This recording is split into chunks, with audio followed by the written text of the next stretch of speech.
ఓం నమ శివాయ నమ. ఓం పరబ్రహ్మ పరమాత్మ నమ. జగత్తుత్పలయా బ్రహ్మ హరియరాయత్రి గుణాత్మే సర్వగౌతిగామి దశ దశ దత్తాత్రేయ నమసంతిని సిద్ధి కురు కురు కురు కురు కురు స్వహ. ప్రజలందరికీ నమస్కారము. శ్రీ క్రోధినామ సంవత్సరం 2024 డిసెంబర్ మాసం సింహరాశి ఫలితాలు. ఈ సింహరాశి వాళ్ళకి అదృష్ట యోగము స్థితిగతులు ఎలా ఉన్నాయి, ఎలా నక్షత్రము జన్మ నక్షత్రము యోగ నక్షత్రము నామ నక్షత్రము ఎలా ఉన్నాయి అనేది ఇప్పుడు మనం తెలుసుకోబోతున్నాం. మరి ఈ రాశి వాళ్ళకి ముఖా నక్షత్రము, పుబ్బా నక్షత్రము, ఉత్తరా నక్షత్రము కలిస్తేనే సింహరాశి ఫలితాలు. ఈ సింహరాశి వాళ్ళకి ఆదాయం అనేది పెద్దగా కనబడదు. వాళ్ళకి ఆదాయం వస్తుందని కూడా మనం కూడా అనుకోము. వాళ్ళకి 14 విధానాలుగా తిరుగుతుంటుంది. ప్రతి ఒక్క మనిషికి 2-3 విధానాలుగా వస్తుంటుంది లక్ష్మి. కానీ వీళ్ళకి 14% కనబడుతుంది లక్ష్మీ కళ. లక్ష్మీ కళ అనగా ఒక రకంగా కాదు, ఇట్లా వ్యాపారంగా, ఇట్లా బిజినెస్ పరంగా, ఇట్లా ఎకసాయంగా, ఇట్లా భార్య తరపున, వాళ్ళ కొడుకు తరపున, అలాగా 14% ఇలా జాతకంలో కనబడుతుంది. కాబట్టి మరి ఇంత 14 జాతకంలో వచ్చే యోగం కూడా మళ్ళీ డబ్బులు ఎందుకు ఇలా చేతిలో నిలబడుతులేదా అని చాలామందికి చాలా సందేహాలు ఉన్నాయి. వాళ్ళు అంటుంటారు, స్వామి మరి మీరు 14 విధానాలుగా ఉంది కాబట్టి మాకు ఎందుకు డబ్బులు నిలబడతలేదండి అని చాలామందికి చాలా విధానాలు డౌట్లు ఉన్నాయి.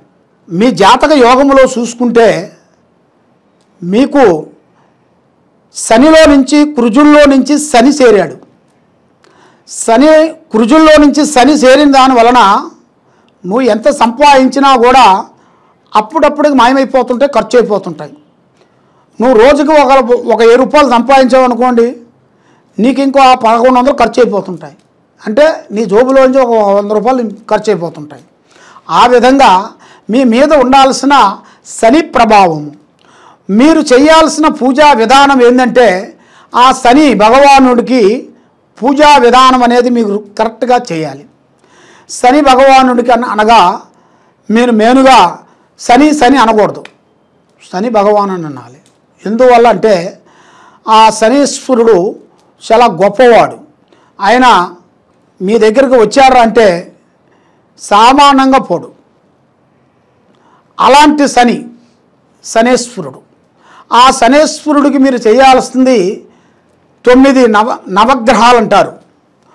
9 నవగ్రహాల చుట్టూ, నవగ్రహాలు వేరు, శనేశ్వర వేరు. నవగ్రహాలకి మనం చేయాల్సిన శాంతం చేయాలి. మరి శనేశ్వరుడికి ఆయనకి నూనెతో నువ్వుల నూనెతో ఆయనకి మేనుగా శనివారం మంగళవారం 21 శనివారాలు 21 మంగళవారాలు చేయాలి. చేసిన దాని వలన వీళ్ళ మీద ఉండాల్సిన శని దోషం అనేది పోతుంది. ఓన్లీ మంగళవారమే చేయాలి, లేదా మంగళవారం తప్పిందిరా అంటే శనివారం చేయాలి. శనివారం మంగళవారం కలిపి 21 రోజు చేయాలి. చేస్తే శనివారం చేయాలి, శనివారం. ఒకవేళ శనివారం మనకు టైం లేనప్పుడు మంగళవారం కూడా దాన్ని మనం పూర్తి చేసుకోవచ్చు.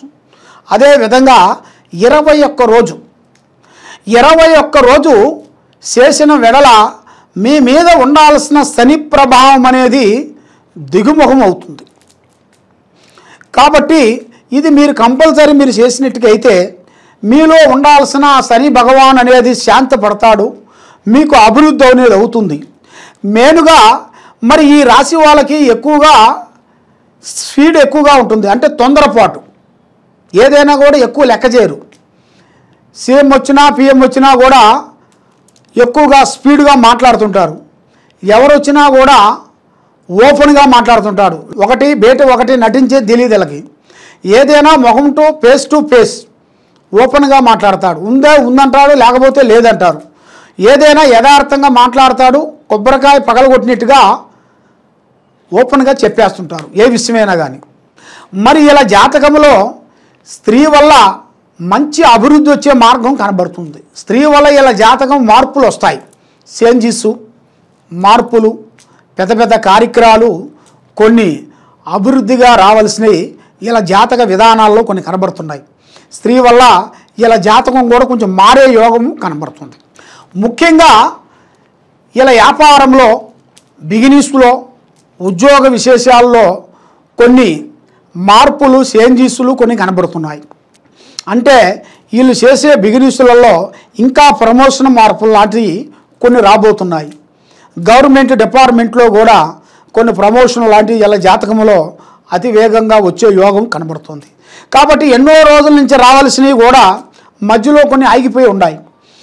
దాంతోపాటు మెయిన్గా మీకు కొన్ని భూమి విశేషాలు కానీ, కోర్టు సమస్యలు కానీ, కొన్ని ఆస్తులలో కొన్ని బ్రేకులు, కొన్ని రావాల్సినవి రాకోకుండా కొన్ని ఎన్నో రోజుల నుంచి మీకు చేతికి రావాల్సినవి కూడా కొన్ని ఆగిపోయినాయి. మీ ఆస్తులు కొన్ని ఏరియా వాళ్ళ దగ్గర ఉండిపోతాయి కదా, పెద్దవాళ్ళ దగ్గర. మరి ఆ పెద్దవాళ్ళు వెళ్ళిపోయిన తర్వాత అవి మీ చేతిలో ఉండకోకుండా ఈ ఏరియా వాళ్ళ చేతిలో కొన్ని ఉంటాయి కదా, కొన్ని పేపర్లు కానీ దానికి సంబంధించిన విషయాలు కొన్ని ఉంటాయి కదా. దాంట్లో మీకు ఇప్పుడు మంచి మార్పు రాబోతుంది. మంచి మార్పులు అంటే మీకు రావాల్సిన ఆస్తి, మీకు రావాల్సిన పనులు, మీకు రావాల్సిన బంగారాలు, మీకు రావాల్సిన భూమిలో బంగారం దొరికే యోగం మీ జాతకంలో కనబడుతుంది. అది ఏ రూపంలో వస్తుందో అనేది చెప్పలేము. అది ఏ రూపంలో అయినా ఒక రూపంలో మీకు రావాల్సింది తప్పకుండా మీకు దక్కిద్ది. మనకు దక్కేది ఎప్పటికైనా దక్కిద్ది. కానీ దక్కంది ఎన్ని రోజులు కష్టపడ్డా దక్కదు. ముఖ్యంగా మనం చేయాల్సిన విధానాలు ఎలా ఉంటాయంటే, మీరు చేయాల్సిన ఎన్నో రోజుల నుంచి పడబడ్డ సమస్యలు వెలుగులోకి వచ్చే యోగాలు మీ జాతకంలో కనబడుతున్నాయి. మరి ఆరోగ్యపరంగా మీ యోగంలో చూసుకుంటే మరి ఆరోగ్యపరంగా కూడా కొంత ప్రాబ్లమ్స్ కొన్ని ఎదురయ్యే మార్గాలు కొన్ని కనబడుతున్నాయి. మరి ఆ ప్రాబ్లమ్స్ గురించి కూడా మీరు కొన్ని జాగ్రత్తలు, కొన్ని తినాల్సిన పదార్థాలు, తినాల్సిన పండ్లు కానీ, తినాల్సిన ఆహారం కానీ, తినాల్సిన విధానాలు మీరు చేయాలి.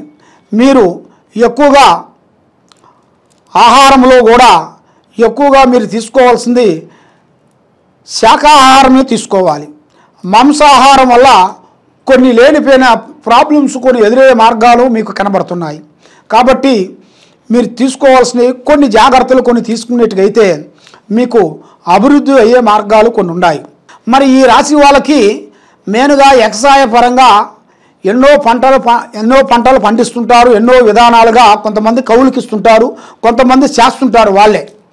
కానీ మీ జాతకంలో వచ్చేసి మెయిన్గా మీరు చేసేదాన్ని కాకోకుండా మీరు ఏరియా వాళ్ళకి కౌలు రూపంలో ఏరియా వాళ్ళకి ఇస్తే మంచి ఫలితాలు కనబడుతున్నాయి దాంట్లో మీకు. ఎందుకంటే అది మీ భూమి, మీరు చేసుకుంటే ఇంకా డెవలప్మెంట్ అవుతుంది. కానీ మీరు చేసుకునే దాన్ని కాకోకుండా మీరు ఏరియా వాళ్ళకి ఇచ్చిన దానివల్ల వాళ్ళ భవిష్యత్తు బాగుంటుంది. మీరు వాళ్ళకి హెల్ప్ చేసినట్టుగా అయిపోతారు. ఒక కుటుంబాన్ని మీరు కాపాడినట్టుగా ఉంటారు. ఆ పుణ్యం అనేది మీకు దక్కుతుంది. కాబట్టి మీకు తప్పకుండా వ్యవసాయ పరంగా కూడా మంచి మంచి అభివృద్ధులు వచ్చే మార్గాలు కొన్ని ఉన్నాయి. మరి వ్యాపార పరంగా చూసుకుంటే రియల్ ఎస్టేట్ లాంటివి కానీ, సినీ ఫీల్డ్ కానీ, మీరు చేయాల్సిన గవర్నమెంట్ డిపార్ట్మెంట్లు కానీ కొన్ని మార్పులు, కొన్ని చేంజెస్లు మీ జాతకంలో అతి దగ్గరలో రాబోతున్నాయి. కాబట్టి మీరు ఏ కార్యక్రమం తీసుకున్నా కొంత పెద్దవాళ్ళు డైరెక్షను, మనకు సీనియర్లు ఉంటారు కదా, మనం చేసే కంపెనీలో కానీ, మనం చేసే ఉద్యోగంలో కానీ, మన ఇంట్లో కానీ సీనియర్లు వాళ్ళ డైరెక్షన్ తీసుకొని నడిచినట్టుగా అయితే మీకు చాలా వరకు బాగుంటుంది. కాబట్టి మీరు చేయాల్సినంత పూజ విధానం ఎలా ఉందంటే పూజా బలంలో మీకు ఆ భగవంతుడు ఇచ్చినట్టుగా పూజా బలం చాలా బాగుంది. కాబట్టి మీరు చేయాల్సింది శ్రీ లక్ష్మీ నరసింహ స్వామి, ఆ లక్ష్మీ నరసింహ స్వామిని మీరు పూజించాలి. ఆ లక్ష్మీ నరసింహస్వామి మీరు పూజించినట్టుగా అయితే మీకు అష్ట కష్టాలు, దరిద్రాలు, దోషాలు, కర్మ అన్నీ మీకు మీద ఉండాల్సినవి అన్నీ మీకు తొలగిపోతాయి. శనివారము శుక్రవారము ఆ లక్ష్మీ నరసింహస్వామి గుడికి వెళ్ళి మీరు తప్పకుండా మీరు పూజించి ఆ దేవుణ్ణి మీరు పూజించినట్టుకైతే మీరు వెళ్ళిన తర్వాత మీ చేతుకుంట ఒక తీపి పదార్థం స్వీట్ అంటారు, ఆ స్వీట్ని మీ చేతుకుంట పంచాలి. ఒక వారము స్వీట్ పంచాలి, ఒక వారము పండ్లు పంచాలి. పండ్లు మీకు ఏది ఇష్టమైన పండ్లు ఆ పండ్లు జనాలకు అక్కడ పంచాలి. పంచినట్టుకైతే ఎదుటివారి ఆకలి మీరు తీర్చినట్టు ఉంటుంది. ఆ భగవంతుడు అనేది నీకు భగవంతుడు ఎక్కడో రాడు, అది మానవ రూపంలోనే మనకి ఎదురవుతాడు. ఆ మానవ రూపంలో మీరు ఇచ్చిన ఒక పండు ఇచ్చారు కదా, ఆ పండు తిన్నారు అనుకోండి, అమ్మ ఫలానా ఆయన పండు ఇచ్చారు, సదాస్తు అంటారు. ఆ సదాస్తు అంటంలోనే ఆ సదాస్తు దేవుళ్ళు అనుగ్రహాన్ని ఇస్తారు. కాబట్టి మనం చేయాల్సింది యత్నము ప్రయత్నమురా అన్నాడు. మన మానవ ప్రయత్నం మనం చేయాలి. చేయకోకుండా అశ్రద్ధగా మనం పాటించినట్టుకైతే కొన్ని ఇబ్బందులు, కొన్ని ఎదురయ్యే మార్గాలు కొన్ని కనబడుతున్నాయి. మీరు కొన్ని జాగ్రత్తలు తీసుకోండి.